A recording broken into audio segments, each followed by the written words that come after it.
A lot of people spend most of their time in their homes. This could be a really good thing, but it can also be dangerous. And this is because your home could be a place where you get a lot of distractions or a place where you create.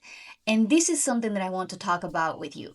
Do you ever feel like you want to work and focus and have such a productive day and you work from home, but a lot of the times you ended up distracted on something?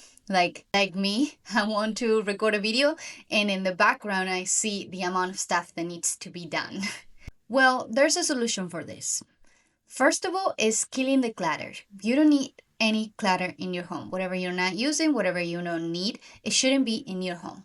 The second thing that you have to do is make a list of all the things that you actually want to have in your home and that makes you feel creative.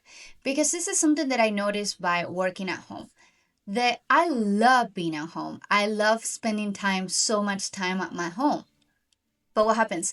It has to be a place where I feel very creative. And there's many ways to be creative. You can be writing, you can be cooking, you can be playing an instrument by having some hobbies. You can be reading a book or having whiteboards. Your home should be a place where you feel creative. Is your home a place where you are being creative, spending your time doing creative things? If it is, then that is a safe environment for you and it's an environment where you can succeed.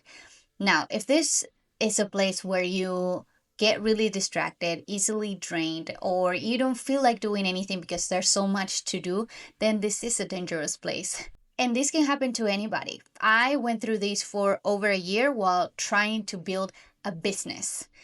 Most of the time, I had to go into a single room where I had there only my working tools. My working tools are my journals, my calendars, my computer, my camera, and my whiteboard. So my room was designed for me to work. But whenever I got out of the room, my home was in reparation. We were building it in 2025, at the beginning of 2025. We didn't have a kitchen. We didn't have a lot of stuff, but it was very distracting to be around the house because of the amount of stuff that needed to be done and the amount of stuff that we needed, like a table. A table is something that I didn't have for like an entire year where I'm living, and even my family that has another house as well didn't have a table. And I said, I can't explain everybody how much I need a table. I picture myself on a table writing. I picture myself on a table working on my computer. Whenever I don't feel like I want to be just on a desk or on an office, I'm here on a table. And I have my breakfasts, my coffee. Sometimes I eat in it, sometimes I write. And something that I notice is that I really enjoy having a big desk or a big table.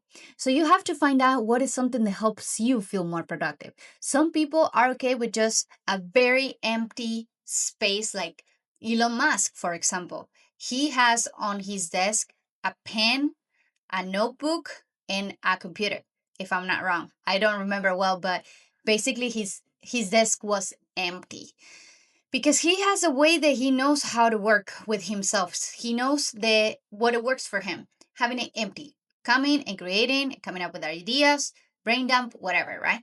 For me, is I need a table. I need an actual table. Sometimes I go to Starbucks and they literally have like this big table for a lot of people. That's where I want to sit down in the middle with all of my journals and all of my stuff.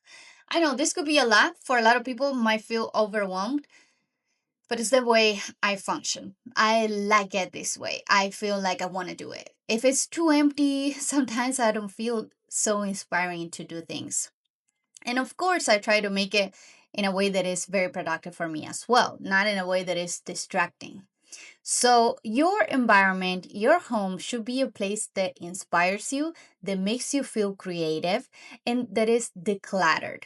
Why? Because clutter brings distraction, drains your energy, it's a lot of visual noise, and your brain is gonna want to feel that sense of productivity by doing things and not just working. And when you have a work that is very mental, it's different than having a job where you go to a place, use your tools, and then when you leave, you're done. You're in your home and you don't have your work or your tools at your house. Where you have them? In your mind. So when you work with your mind, most of the time, you never leave your tools. You never leave your mind. So this is why a lot of people work so much and they can't stop, because they work with their brains. They work with their thinking, with their minds, and their minds is always going to be with them. So when you do that, it's a little bit harder for you to separate your work from living life and being at your home and being cozy. Or sometimes you don't even know the schedule of when am I done? When am I done during the day? So for this, you have to set a time that you are very loyal to yourself, where you're like, all right, after 7 p.m., 6 p.m., whatever time you want to choose, no more work. This is a time for myself to do what I want. I want to write on a journal for 1 hour. Sometimes it can take you a long time to express how you feel, to express ideas, to go through your journals and the things that you want to do. So, for example, for me, yesterday I didn't wake up as early as today. Today I woke up at 4:52 a.m. And believe me, I'm really glad that I wake up at that time. I know a lot of people might think I'm a psychopath. I'm not.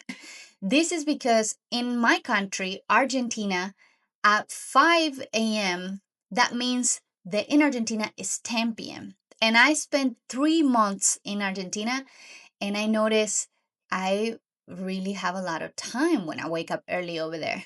Instead of complaining, oh gosh, again, I woke up at 4 or 5 without an alarm, I just get up right away and I'm like, oh, this is a perfect time to start my day. And believe me, it is the best time, because I wake up and I can grab my journals, I can have my coffee, I can brush my teeth, I can do all these things without rushing and feeling like my day is done. So this is what I did this morning. I woke up, I did my personal care. Then I grab a cup of coffee, I grab my book, I grab my journals and my calendars, and I knew exactly what I had to do for the day and what I wanted to do. And at the same time, I had a brain dump, which is the best thing that had happened to me doing those things. So after that, my husband gets up at 6:30 and he has a live session, a very important live session. By this time, believe me, since we both work from home, it's kind of hard for me to be recording a video while he's recording a video. Even in my room, I can still hear him. Or wanting to read a book, I can still hear him. I hear him. So instead, what I do, I go to the gym by the time that he has his live session. Is the best thing I can do. I go, I don't feel guilty, I don't feel rushed. And then when I'm there, I'm very productive. I do my workouts, I feel great. Right after that, sometimes I take in my car, because this is very important that you have systems. I take to my car already my computer, my clothes if I need to change or take a shower at the gym or anything. I take it with me, because sometimes I get out of the gym and the first thing I want to do is, "Oh, I would love to go to a library or to a coffee shop to work." Because if I go home, I know I'm going to get distracted, especially if you work with your husband, which is a person that you want to spend so much time with and give it so much attention, or want their attention. And then we find out that we're both taking each other's momentum. So you have to find out what are the schedules that work for you and what you like to do. For me personally, when I have to do a lot of mental work where I have to put my ideas somewhere, like writing or journaling, doing my brain dumps, scheduling things, or thinking about a decision that I'm about to take. There's a very important, strong decision in our business. This could be like employees that no longer fit the culture or the goals that we want to achieve. They're not at that level. Many decisions that you have to do in life, in your business, sometimes you have to sit down with those thoughts. And that's the best time to go to a library or a cafe, because you're not distracted also by your home. So, this is something that happens to me. So, we find each other's times. So we try to find a schedule that fits for the both of us.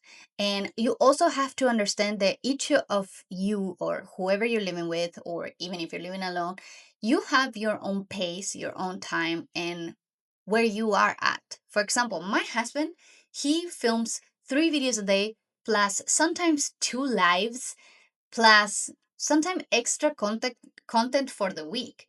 I am at a one video a day. That's my pace right now. Why am I doing this is because it's actually harder for me to try to be at his rhythm, where he has built all this consistency, where he has done this for a long time nonstop without seeing any results, and I haven't. So what I have to do is, I was like, oh, I want to see results faster, so I'm going to do 3 videos a day and see what happens. What I noticed, I couldn't keep up with that rhythm because I wasn't used to. I wasn't doing this. And so I decided, okay, go baby steps at a time. Not long ago, like 2 months ago, I was reading The Slight Edge. The Slight Edge is a really good book, and there's a part of the book where it says it takes baby steps and compounding for you to achieve your goals, which means for a long time you're not going to see progress. You're not going to see that you're moving. I want to grow my channel. So many times my friends or people that I'm meeting with ask me, "How is your channel doing?" Or like, "What do you do?" And I say, "I have a channel." And then I feel a little bit embarrassed that my channel doesn't have that many subscribers. But it's also a reflection of me. How many videos am I doing every day? Am I showing up for my channel? Am I showing up out there for people to wanting to know more, to get to know me, to watch my videos? That's what it is about. And it's not the subscribers that makes me feel that way, that I'm like, oh, I have so little subscribers that I'm kind of embarrassed to show you my YouTube. No, it's more like, if I show you my YouTube and you subscribe, I hope that you get a video every single day and not every once in a while, every 3 weeks. And this has happened to me. Sometimes I try to keep with the pace and then I forget. And then I'm like, I can't do it right now. I don't have time. We set so many excuses for ourselves that we ended up being lost and we don't achieve our goals. So, design your environment as a place that you can be creative, be productive, and design your schedules and your calendar. And your life can change completely. But this is all I wanted to talk about in this video. I hope you really like this video. If you like this type of content, I invite you to subscribe, and I would love to see you on the next one. Bye.